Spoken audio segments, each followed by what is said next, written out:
السلام علیکم، میرا نام محمد عقیل احمد ہے، اور جو میں نے سلسلہ شروع کیا ہوا ہے عرب کی تاریخ، قبیلوں اور اقسام کے حوالے سے، یہ اس کا 10واں حصہ ہے۔ 9ویں حصے کا ربط بیان کر لیتے ہیں۔ ربط یہ تھا کہ دین ابراہیمی کے اندر قریش کی بدعات، جس کو ہم نے 9ویں حصے کے اندر مکمل کیا تھا۔ اب 10ویں حصے کے اندر ہم یہ بیان کریں گے کہ عرب کے اجتماعی، اقتصادی اور اخلاقی حالات کا مختصر جائزہ لیا جائے گا۔ اس سے پہلے جزیرۃ العرب کے سیاسی اور مذہبی حالات کا جائزہ لیا گیا تھا 9ویں حصے کے اندر۔ اب یہ 10واں حصہ ہے، اس کے اندر جاہلی معاشرے کی چند جھلکیاں۔ نمبر 1، اجتماعی حالات۔ جزیرۃ العرب کے اندر اجتماعی حالات کا حال یہ تھا کہ اس کے اندر بہت سارے طبقات تھے۔ ایک طبقے کا حال دوسرے سے بہت زیادہ مختلف تھا۔ جو اشراف طبقہ تھا، اس کے اندر عورت کو عزت دی جاتی تھی، اس کی بات مانی جاتی تھی، اس کے علاوہ اس کو تحفظ دیا جاتا، اور اس کے علاوہ صلح بھی کرواتی تھی اور جنگ بھی کرواتی تھی۔ کوئی بھی شخص اپنی بہادری کے چرچے یا اشعار پڑھتا تو اس کے اندر عورت کا ذکر پہلے کرتا تھا۔ اس کے علاوہ جو عورتیں تھیں وہ مختلف قبیلوں کے اندر صلح بھی کرواتی تھی، جنگ بھی کرواتی تھی، اور عورت کے لیے خون ریزیاں اور لڑائیاں بھی لڑی جاتی تھیں۔ اس کے علاوہ فیصلہ کن بات یہ تھی کہ خاندان کا جو سربراہ، جو سرپرست ہوتا، وہ مرد ہی ہوتا، اور اس کے علاوہ عورت کا جب نکاح کیا جاتا تو وہ بھی ایک ولی کے زیر سایہ کیا جاتا۔ جس طرح کہ آج کل کا نکاح کیا جاتا ہے، بالکل اس طرح کا نکاح ان میں رائج تھا۔ اور جو دوسرا طبقہ تھا، اس کے اندر نکاح نہیں تھا، بلکہ مرد اور عورت مختلف طریقوں سے اختلاط کیا کرتے تھے۔ حضرت عائشہ صدیقہ رضی اللہ تعالی عنہا کا بیان ہے کہ دور جاہلیت کے اندر نکاح کی 4 صورتیں تھیں۔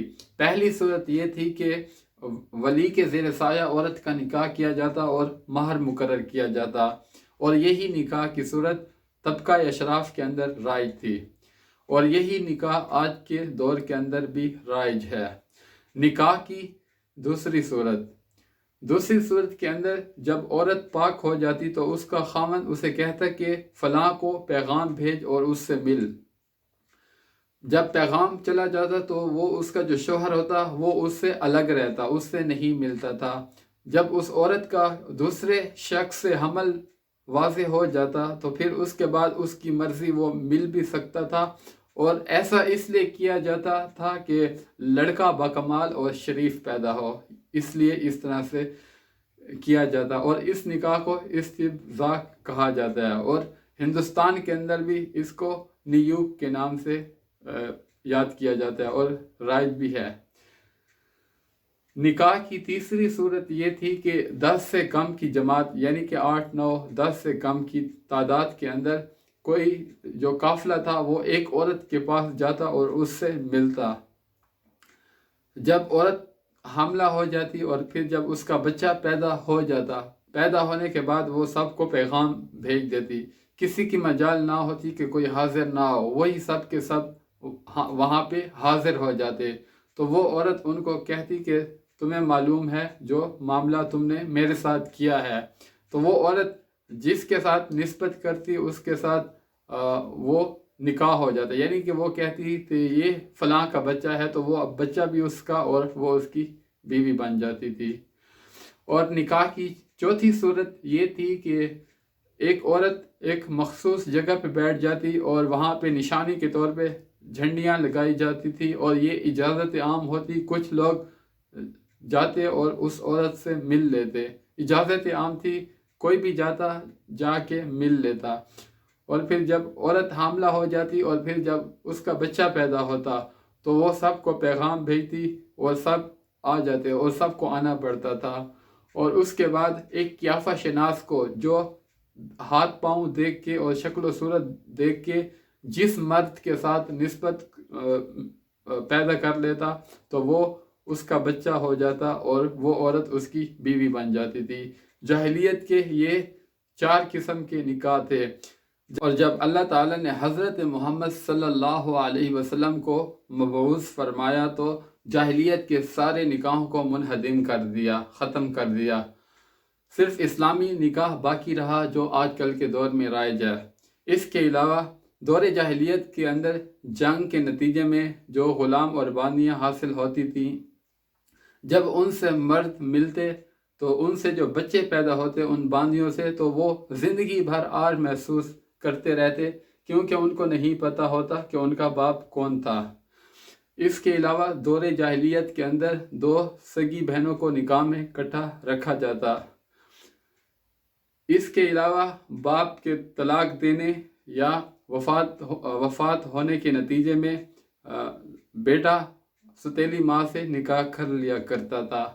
اس کے علاوہ دور جاہلیت کے اندر جو طلاق کا حق تھا یہ مرد کو تھا، اور جو تعداد تھی وہ معین نہیں تھی کہ کتنی طلاقیں تھی، بے شمار تھی، 100 طلاقیں، اور ہزاروں کے حساب سے لوگ طلاقیں دے دیا کرتے تھے۔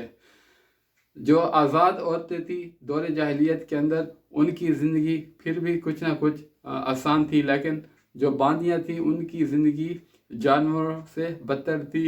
سارا دن وہ کام کرتے اور ان سے بچے بھی پیدا ہو جاتے اور وہ آر محسوس کرتے رہتے ان کے بچے۔ اس کے علاوہ ایسے معاشرے کے اندر کچھ نہ کچھ ایسی عورتیں اور مرد موجود تھے جو اس سے بچے ہوئے تھے، مستثنا تھے برائی سے۔ باقی زیادہ تر جو اکثریت تھی وہ غلط کاریوں میں مبتلا تھے۔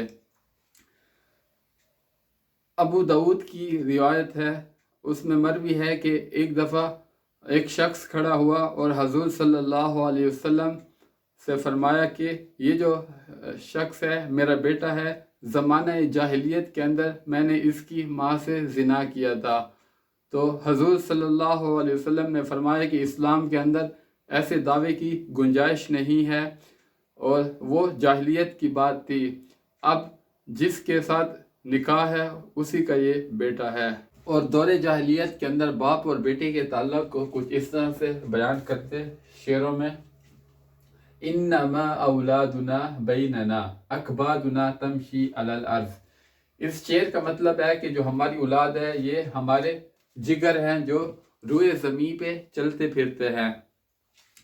اس کے برعکس جب لڑکیاں پیدا ہوتی تو ان کو زندہ دفن کیا جاتا، اور جب کسی کو خبر ملتی کہ اس کے گھر میں بیٹی پیدا ہوئی ہے تو اس کی شکل جو ہے وہ فک ہو جاتی، اس کا رنگ فک ہو جاتا اور چہرے سیاہ ہو جاتے تھے، اور شرمندگی کا احساس ہوتا ان کو لڑکی کی پیدائش پر۔ اور اس کے علاوہ وہ لڑکی کو فاقہ کشی کے خوف کی وجہ سے قتل کیا کرتے تھے کہ وہ کیسے پالیں گے ان کو، اور جو لڑکے تھے وہ ان کو اس لیے نہیں قتل کرتے، وہ زیادہ محبوب ہوتے تھے کیونکہ وہ ان کے نسب میں ان کا ساتھ دیتے اور جنگوں میں بھی ساتھ دیتے، ان کے قبیلے کی نسل آگے بڑھتی، اس لیے وہ لڑکوں کو زیادہ پسند کرتے تھے۔ اس کے علاوہ ان کو ضرورت ہوتی تھی کہ ان کے خاندان کے اندر لڑکیاں اور لڑکے موجود ہوں، لیکن فاقہ کشی کی وجہ سے وہ ان کو قتل کرتے تھے۔ اس کے علاوہ ان کے قبیلوں میں یہ تھا کہ جو سگے بھائی اور چچیرے بھائی جو ہوتے تھے ان کے آپس میں تعلقات جو تھے وہ کافی زیادہ مضبوط ہوتے تھے، قبائلی عصبیت ان کے اندر بہت زیادہ تھی، کیونکہ اس طرح وہ اپنے ایک قبیلے کو ایک طاقت اور تقویت مل جاتی تھی۔ اس کے علاوہ وہ قبیلے جو ان کے سگے بھائی اور ان کے چچیرے بھائیوں کے ہوتے تھے ان کے تعلقات آپس میں کافی زیادہ مضبوط تھے، اور ان کی جو قبائلی عصبیت تھی وہ کافی زیادہ تھی، وہ ایک دوسرے کا بہت زیادہ تعاون کرتے تھے۔ وہ یہ کہتے تھے، ان کا ایک نعرہ تھا: انصر اخاک ظالما او مظلوما۔ مطلب یہ ہے کہ بھائی کی مدد کرو چاہے وہ ظالم ہو یا مظلوم ہو۔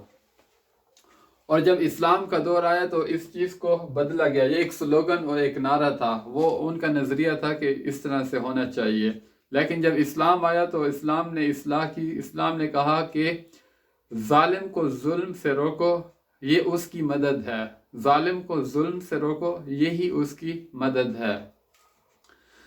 اس کے علاوہ جو دوسرے قبیلے تھے، ایک تھے اپنے رشتہ داروں کے قبیلے جو بھائیوں کے اور چچیرے بھائیوں کے آپس میں تھے، ان کے تعلقات آپس میں بہت زیادہ مضبوط تھے، لیکن جو دوسرے قبیلے تھے جو ان کے مخالف ہوتے، تو ان کا آپس میں جو تعلق تھا وہ بہت زیادہ کمزور تھا، شکست ریخت تھا۔ تو ان کی آپس میں لڑائیاں اور جنگیں ہوتی تھی، اور اس کے علاوہ ان کا کوئی ذریعہ معاش نہیں ہوتا تھا سوائے حرام مہینوں میں جن میں جنگ نہیں ہوتی۔ وہ ان کے لیے برکت کے مہینے ثابت ہوتے، اور اس کے اندر وہ ذریعہ معاش یا کچھ کام کر لیا کرتے، ورنہ ان کی جتنے بھی معاملات تھے وہ جنگ اور جدال میں گزرتے تھے، اور اسی وجہ سے وہ کچھ خاص کمائی نہیں کر پاتے تھے سوائے حرم کے مہینوں میں، کیوں یہ ان کے برکت والے مہینے ان کے لیے ثابت ہوتے تھے۔ خلاصہ یہ ہے کہ اجتماعی جو حالت تھی ان کی بہت زیادہ کمزور تھی، انسان جو تھے جانوروں سے بدتر زندگی گزار رہے تھے، عورت بیچی اور خریدی جاتی تھی، مٹی اور پتھر سے زیادہ عورت کی کوئی حیثیت نہیں تھی۔ تو جتنے بھی لوگ تھے دور جاہلیت کے اندر، ان کے آپس میں جو تعلقات تھے صرف اپنے خاندان تک محدود تھے، اس کے علاوہ جو دوسرے خاندان یا قبیلے والے ہوتے تھے وہ ان کے دشمن ہوتے، تو اس طرح ان کی اجتماعی حالت بہت زیادہ نازک تھی۔ اور عرب کے دور جاہلیت کے اجتماعی حالات بیان کرنے کے بعد اب اقتصادی حالات کا مختصر خاکہ پیش کیا جا رہا ہے۔ اقتصادی حالات جو ہیں یہ اجتماعی حالات کے تابع ہیں، اگر اجتماعی حالات بہتر ہے تو اقتصادی حالات بھی بہتر ہوں گے، اگر اجتماعی حالات بہتر نہیں ہے تو اقتصادی بھی بہتر نہیں ہوں گے۔ اس کی وجہ یہ تھی کہ ذریعہ معاش وہ کیسے کرتے، کیونکہ وہ ہر وقت جنگ میں مبتلا رہتے، لڑائی اور جھگڑوں میں مبتلا رہتے۔ ان کا جو پیشہ تھا وہ تجارت تھا۔ تجارت امن اور سلامتی کے بغیر نہیں ہو سکتی، جب تک ملک کے اندر امن اور سلامتی موجود ہے تو تجارت کا سلسلہ جو ہے یہ چل سکتا ہے، لیکن وہ تجارت نہیں کر سکتے تھے جنگ کی وجہ سے۔ حرام جو مہینے آتے تھے جن میں جنگ جائز نہیں تھی، تو اس میں ان کے بازار لگتے تھے، مشہور جو بازار ہے عرب کے ان میں اوکاز، ذی المجاز، مجنہ، یہ بازار لگتے تھے حرام مہینوں میں۔ اور جہاں تک صنعتوں کا تعلق ہے تو عرب پوری دنیا میں سب سے پیچھے تھے۔ اس کے علاوہ جو وہاں پہ صنعتیں تھی، ایک کپڑے کی بنائی کرنا، دوسری چمڑے کو دباغت دینا، یہ بھی شام اور یمن کے متصل علاقوں میں صنعتیں موجود تھیں۔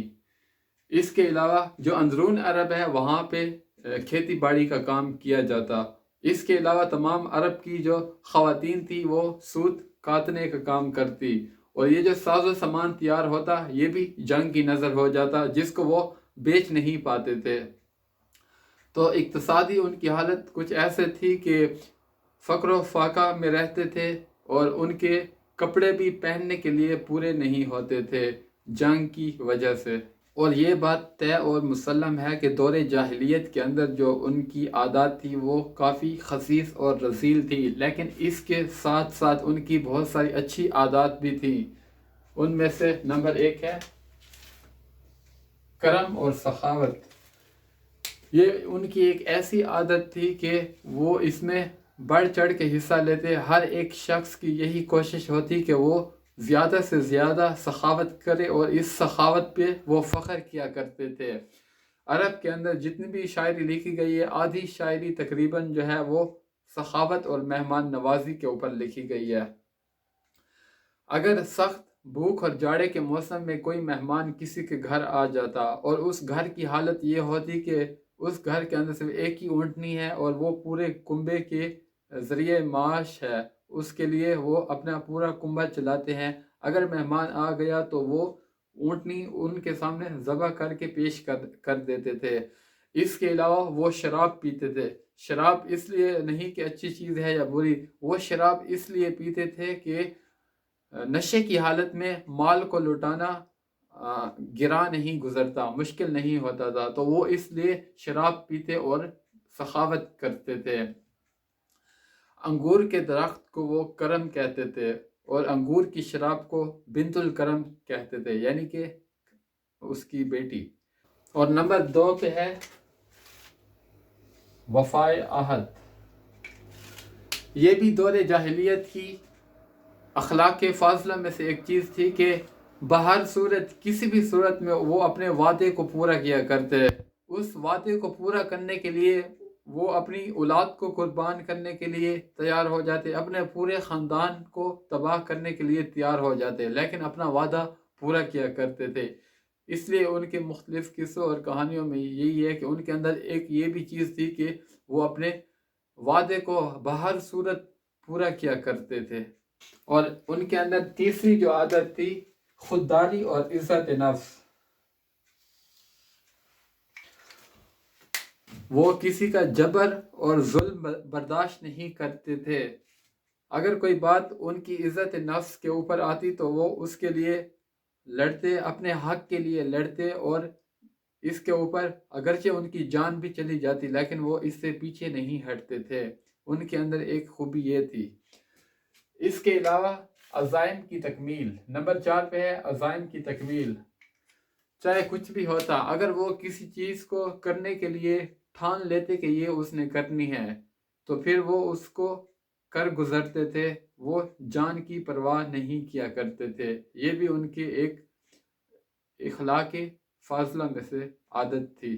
دور جاہلیت کے اخلاق فاضلہ میں سے ایک اور چیز تھی، ایک اور عادت ان کی یہ تھی حلم اور بردباری۔ حلم اور بردباری ان کے اندر موجود تھی لیکن ظاہر نہیں ہو پاتی تھی۔ اس کی وجہ یہ تھی کہ ان کے اندر جو بہادری تھی اور شجاعت تھی وہ بہت زیادہ تھی، تو جنگ کی وجہ سے وہ اس خوبی کو زیادہ تر ظاہر نہیں کر پاتے تھے۔ بہرحال ان کے اندر یہ بات موجود تھی۔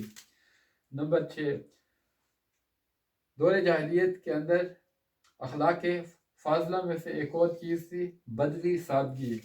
یہ لوگ سادہ طبع تھے اور سچائی اور امانت داری کو پسند کرتے تھے، بد عہدی نہیں کرتے تھے، وعدے کے پکے ہوتے تھے، جو بھی کسی سے وعدہ کرتے اس کو جان قربان کرنی پڑتی کر دیتے لیکن اپنا وعدہ پورا کرتے تھے، سچائی امانت داری کو پسند کرتے تھے، جھوٹ فریب اور ان چیزوں سے وہ بہت سخت نفرت کرتے تھے۔